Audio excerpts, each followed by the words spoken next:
Bismillahirrahmanirrahim. Assalamualaikum warahmatullahi wabarakatuh. Selamat pagi anak-anakku sekalian. Bagaimana kabarnya hari ini? Alhamdulillah. Semoga kita senantiasa diberikan kesehatan oleh Allah dan tetap semangat dalam belajarnya ya. Baik, agar lebih barokahnya pertemuan kita pada pagi hari ini, marilah kita berdoa terlebih dahulu ya. Bismillahirrahmanirrahim. Rabbi zidna ilma warzuqna fahma waj'alna minas solihin. Bapak akan cek hadirannya terlebih dahulu. Siapa yang dah hadir di sini? Oh, amin aja yang dah hadir ya. Apa keterangannya dia? Sakit. Oh ya, enggak apa-apa.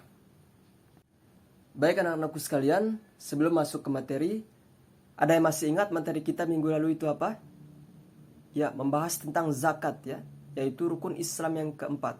Nah, sekarang kita masuk ke materi kita yaitu haji dan umroh, yaitu rukun Islam yang kelima. Pengertian haji. Haji secara bahasa adalah berkunjung ya atau pergi.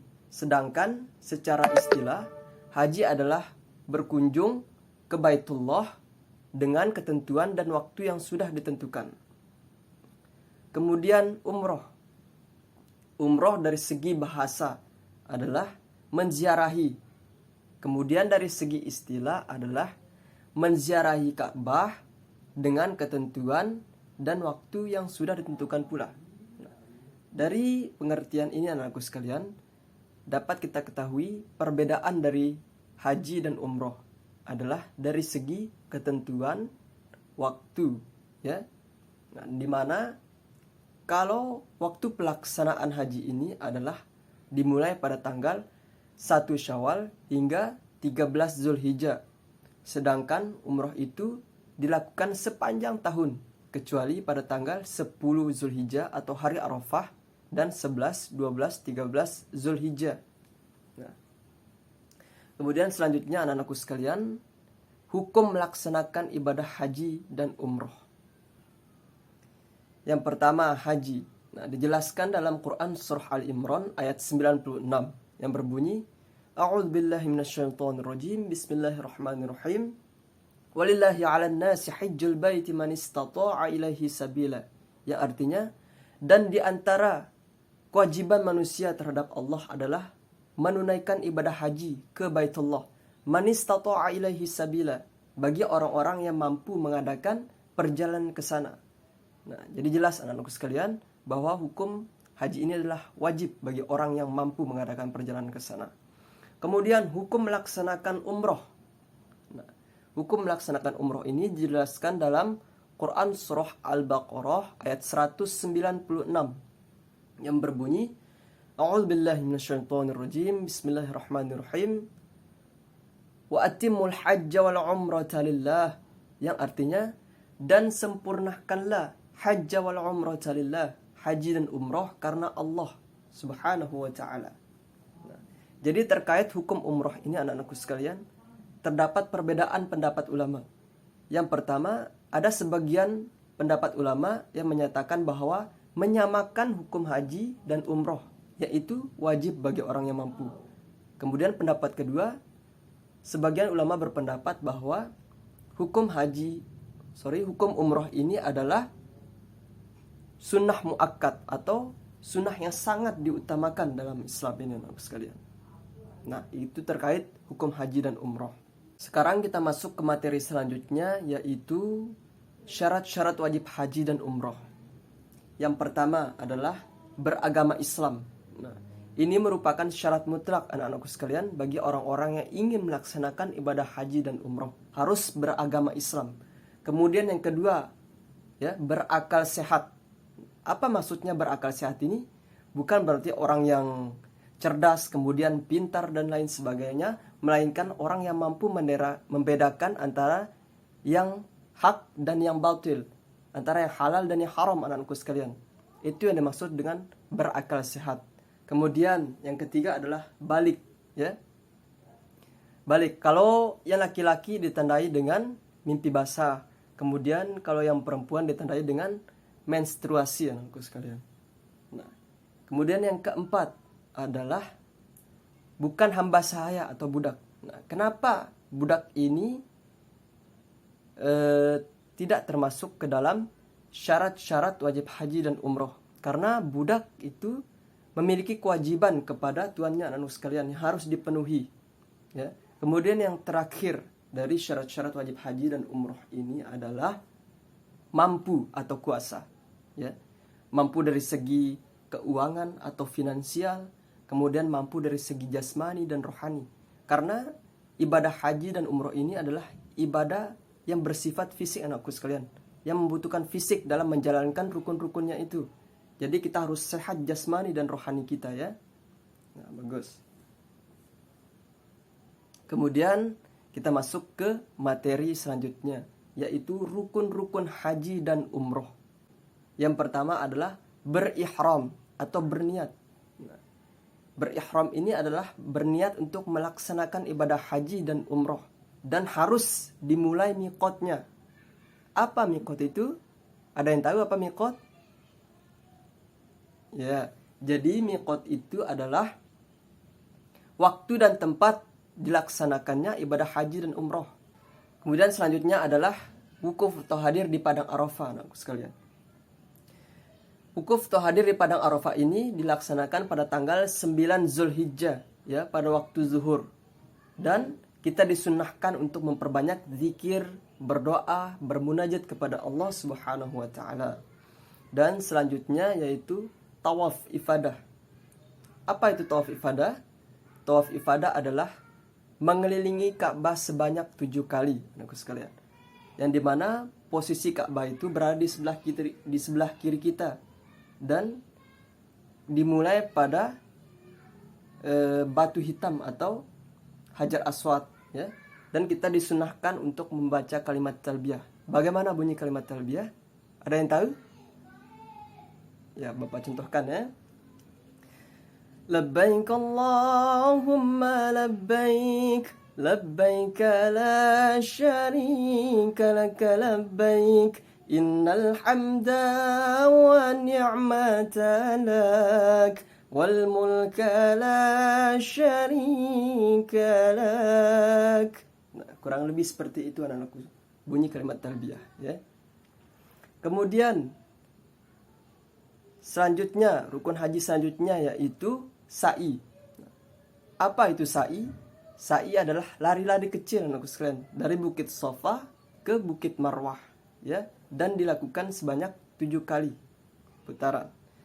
Kemudian selanjutnya yaitu tahallul. Tahallul itu adalah menggunting sebagian rambut atau sekurang-kurangnya itu 3 helai. Itu tahallul, anakku sekalian.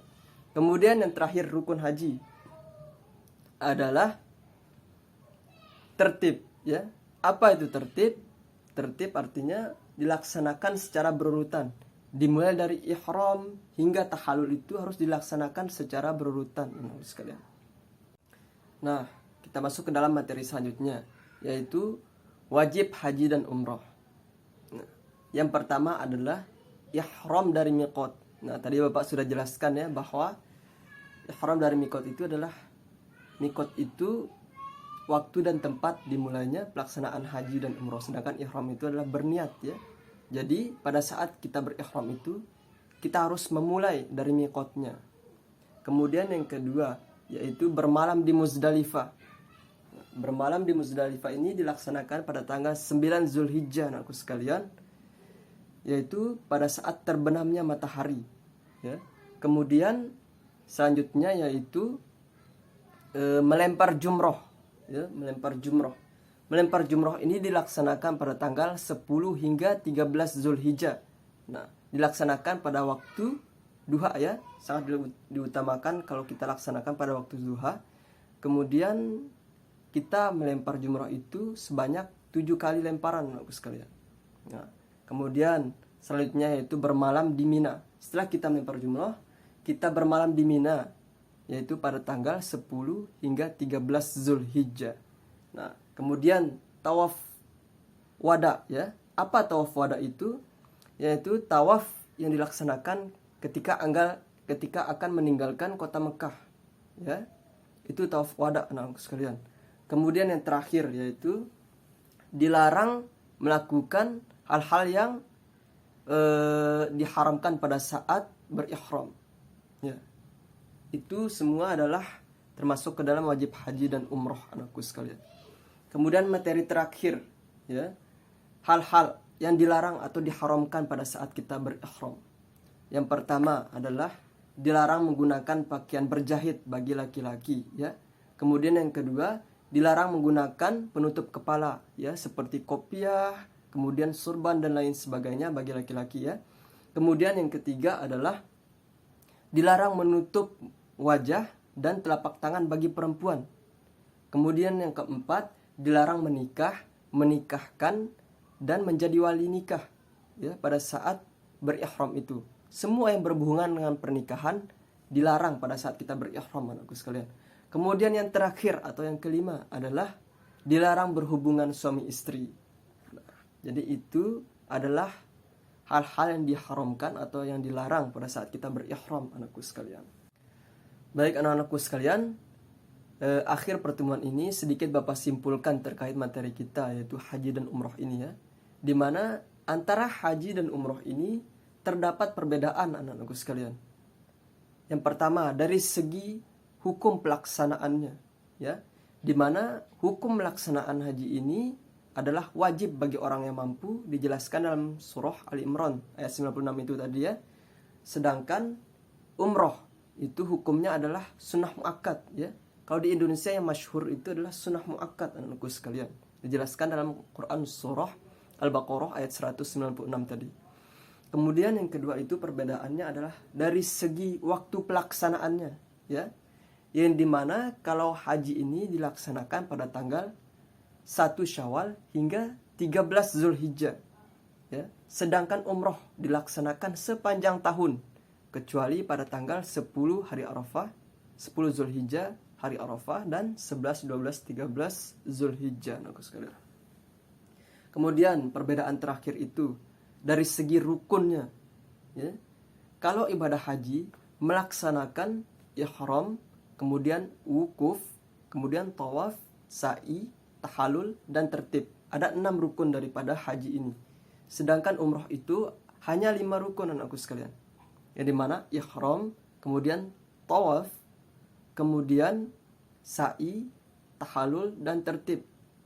Kalau umroh ini tidak melaksanakan wukuf, anakku sekalian. Itu letak perbedaan daripada haji dan umroh ini, hanya wukufnya, ya.